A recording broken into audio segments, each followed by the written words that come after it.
Capítulo 3. O chamado de Paulo. Paulo, o aprovado, o discípulo do grande rabino Gamaliel, brilhava aos olhos dos homens. Ele tinha tudo o que a sociedade valorizava. Mas então, algo aconteceu que mudou a sua vida para sempre. No caminho para Damasco, perseguindo os seguidores de Jesus, Paulo foi cercado por uma luz mais forte que o sol. Era Jesus. Jesus apareceu a ele, e naquele instante, Paulo foi chamado para um novo destino. O perseguidor se tornou apóstolo. Paulo trocou o que o mundo via como sucesso por algo infinitamente maior. Ele descobriu o verdadeiro propósito, algo que vai além deste mundo, além da aprovação humana, o chamado eterno de Deus. Assim como Paulo, Jesus também está te chamando para sair de trás da árvore da religiosidade, da aprovação humana e viver o extraordinário propósito de Deus. E você, vai abraçar o seu chamado?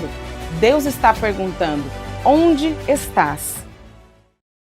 Olá, meus amados irmãos, graça e paz. Hoje é o nosso terceiro dia de jejum e o capítulo que nós vamos falar é o capítulo 3, o chamado de Paulo, que está no nosso livro aqui, Chamados e Treinados para Reinar. O chamado de Paulo começa com um encontro com Jesus na estrada de Damasco. Esse texto está lá no capítulo 9 de Atos, a partir do versículo 3.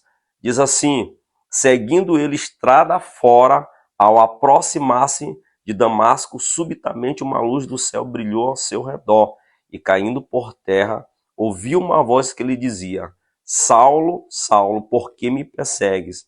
Ele perguntou: quem és tu, Senhor? E a resposta foi: eu sou Jesus, a quem tu persegues. Então, o nosso chamado começa com um encontro com Jesus. A partir desse encontro, que Jesus vai nos direcionar. A partir desse encontro que nós vamos ser mudado, transformado. Não existe ninguém que tenha se encontrado com Jesus sem que haja uma mudança profunda nessa pessoa. Paulo era um perseguidor dos crentes, era alguém que assassinava os irmãos, era alguém que era religioso, mas o encontro com Jesus mudou para sempre a vida de Paulo. A segunda fase do chamado de Paulo está lá no capítulo 9, no versículo 9. Diz assim: esteve 3 dias sem ver, durante os quais nada comeu e nem bebeu. Versículo 10. Ora, havia em Damasco um discípulo chamado Anania. Disse-lhe o Senhor numa visão: Ananias, ao que respondeu: eis-me aqui, Senhor. Então o Senhor lhe ordenou: dispõe-te, vai à rua que se chama Direita, e na casa de Judas procura por Saulo, apelidado de Tarso, pois ele está orando. Veja bem, esse texto que eu acabei de ler aqui nos mostra que todo chamado ele tem que ter antes um período de jejum e oração. A palavra que nós acabamos de ler diz que Paulo ficou 3 dias sem comer e que ele estava orando quando Ananias foi lá na casa para batizar ele, para impor as mãos sobre ele estava orando. Por que é necessário? Porque a oração ela é o preparo para o chamado. O próprio Jesus Cristo, antes de exercer o seu chamado, passou 40 dias no deserto, jejuando e orando.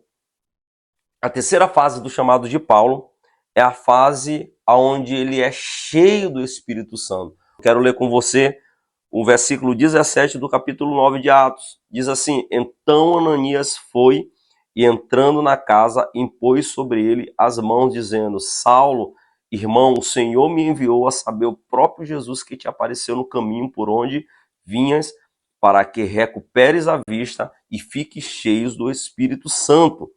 Imediatamente lhe caíram dos olhos como que umas escamas, e tornou a ver. A seguir levantou-se e foi batizado. Veja bem, por que nós precisamos ser cheios do Espírito Santo para exercer o chamado? Porque é o Espírito Santo que remove as escamas, que tira as escamas da nossa vida. Essas escamas podem ser inúmeras coisas. Na vida de Paulo era religiosidade. Ele era muito religioso. Ele era fariseu dos fariseus. Talvez você também precisa dessa remoção dessas escamas. Pode ser outra coisa que está impedindo você de ver. Então, o Espírito Santo, ele remove essas escamas, ele nos dá os dons, a capacitação para que você exerça o seu chamado. Eu quero falar com você agora sobre a quarta fase do ministério de Paulo, que é a fase onde ele servia na sua igreja local. Então, antes de Deus te enviar para as nações, para outros lugares, ele vai te usar através da sua igreja local.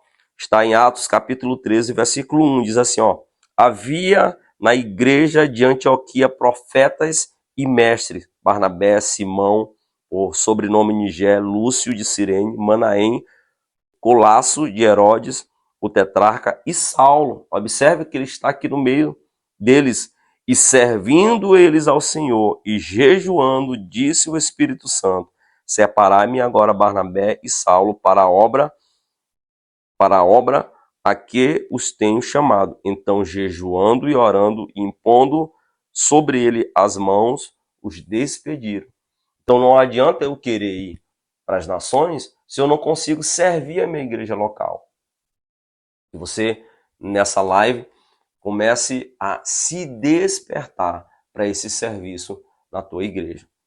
Muito bem, eu quero agora orar pela tua vida. Eu oro agora em nome do Senhor Jesus para que aqueles que precisam ter um encontro contigo, eles também tenham essa experiência sobrenatural. Eu oro agora, Pai, para que eles também tirem esse período agora de jejum de 21 dias, meu Deus, para te buscar, para jejuar, para orar, e eu tenho certeza que o Senhor irá falar poderosamente, te revela para cada um deles.